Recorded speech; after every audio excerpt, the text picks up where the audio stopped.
ഹമാസിന്റെ ഇസ്രായേൽ ആക്രമണത്തിന്റെ 1-ാം വാർഷികമായ ഇന്ന് വീണ്ടും ഇസ്രായേലിനെ ഞെട്ടിപ്പിച്ച് ഹിസ്ബുള്ളയുടെ റോക്കറ്റ് ആക്രമണം. ഇസ്രായേൽ തുറമുഖ നഗരമായ ഹൈഫയിലാണ് ഹിസ്ബുള്ള ആക്രമണം നടത്തിയത്. ആക്രമണത്തിൽ 10 പേർക്ക് പരിക്കേറ്റതായാണ് വിവരം. വടക്കൻ ഇസ്രായേലിലും റോക്കറ്റ് ആക്രമണം നടത്തിയതായി ഹിസ്ബുള്ള സ്ഥിരീകരിച്ചു. ആക്രമണത്തിന്റെ വാർഷിക ദിനമായതിനാൽ ഇസ്രായേൽ സുരക്ഷ കർശനമാക്കിയിരുന്നു.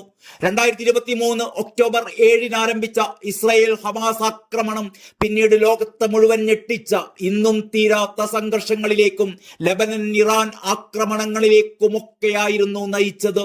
ലെബനൻ സായുധ സംഘമായ ഹിസ്ബുള്ളയുടെ തലവൻ സയ്യിദ് ഹസൻ നസ്രുള്ളയുടെ കൊലപാതകത്തിനുള്ള തിരിച്ചടി കൂടിയാണ് ഹിസ്ബുള്ളയുടെ സുപ്രധാന ദിവസത്തെ ഈ ആക്രമണമെന്ന് കരുതുന്നു. 5 ഹിസ്ബുള്ള റോക്കറ്റുകളാണ് ഹൈഫയിൽ പതിച്ചത്.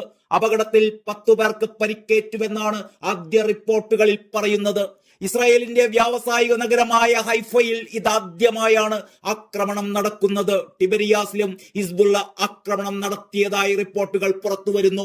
ഹമാസ് ഇസ്രായേലിൽ നടത്തിയ അപ്രതീക്ഷിത ആക്രമണത്തെ തുടർന്നാരംഭിച്ച ഇസ്രായേൽ ഹമാസ് യുദ്ധം ഇന്ന് 1 വർഷം തികയുമ്പോൾ ഗാസയിൽ മരണസംഖ്യ 42,000-ഓടടുക്കുകയാണ്.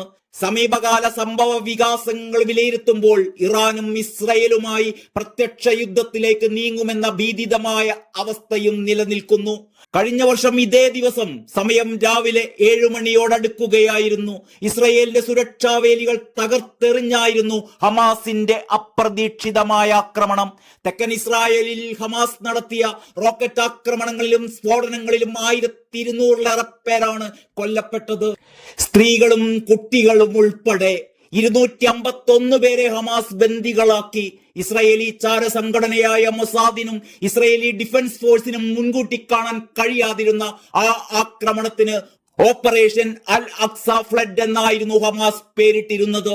ആക്രമണത്തിന്റെ നടുക്കത്തിൽ നിന്നും മോചിതമാകും മുമ്പ് തന്നെ രാവിലെ 10:45 മണിയോടെ ഓപ്പറേഷൻ അയൺ സ്വാർഡ്സ് എന്ന പേരിൽ ഇസ്രായേലും പ്രത്യാക്രമണം നടത്തി.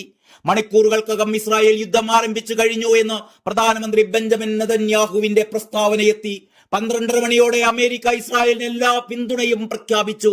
അന്ന് ആരംഭിച്ച യുദ്ധത്തിന് ഇന്ന് 1 വർഷമാകുമ്പോൾ ഹമാസിന് പുറമെ ലെബനനിലെ ഹിസ്ബുല്ലയുമായും യമനിലെ ഹൂതികളുമായും ഇസ്രായേലിന്റെ യുദ്ധം ശക്തിപ്പെട്ടിരിക്കുകയാണ്. യമനിലെ ഹൂതികൾ ഇസ്രായേലിലേക്ക് മിസൈലുകൾ വിക്ഷേപിക്കുകയും ചെങ്കടലിൽ കപ്പലുകളെ നിരന്തരം ആക്രമിക്കുകയും ചെയ്തുകൊണ്ടിരിക്കുന്നു. ഇറാന്റെ പ്രോക്സികളായ ഹിസ്ബുല്ലയുടെയും ഹമാസിന്റെയും പ്രധാന നേതാക്കളെയെല്ലാം ഇതിനകം ഇസ്രായേൽ വകവരുത്തി കഴിഞ്ഞു. എങ്കിലും അവരുടെ ആക്രമണ വീര്യം ഇപ്പോഴും തുടരുക തന്നെയാണ്. ഇതിനിടെ ലെബനനിൽ ഇസ്രായേൽ നടത്തിയ വ്യോമാക്രമണങ്ങളിലും കരയുദ്ധത്തിലും കൊല്ലപ്പെട്ടവരുടെ എണ്ണം 2000 കവിഞ്ഞു. ഗാസയെ കടുത്ത ഭക്ഷ്യക്ഷാമവും രോഗങ്ങളും വേട്ടയാടുകയാണ്. ഇസ്രായേലിൽ നിന്നും ഹമാസ് ബന്ദികളാക്കിയ 251 പേരിൽ 91 പേർ മാത്രമേ ഇനി അവശേഷിക്കുന്നുള്ളൂ.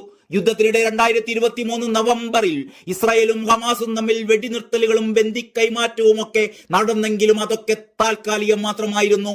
സമാധാനം പുനഃസ്ഥാപിക്കാനുള്ള ഐക്യരാഷ്ട്ര സംഘടനയുടെ ശ്രമങ്ങളൊന്നും ഫലവത്തായില്ല. ലെബനിലുണ്ടായ പേജർ സ്ഫോടന പരമ്പരയും ഹിസ്ബുല്ല മേധാവി ഹസൻ നസ്രുള്ളയെയും മറ്റ് പ്രമുഖ നേതാക്കളെയും കൊലപ്പെടുത്തിയതുമെല്ലാം ലെബനന് നേരെയുള്ള ഇസ്രായേലിന്റെ കരയുദ്ധവും സ്ഥിതിഗതികൾ കൂടുതൽ വഷളാക്കിക്കൊണ്ടിരിക്കുകയുമാണ്.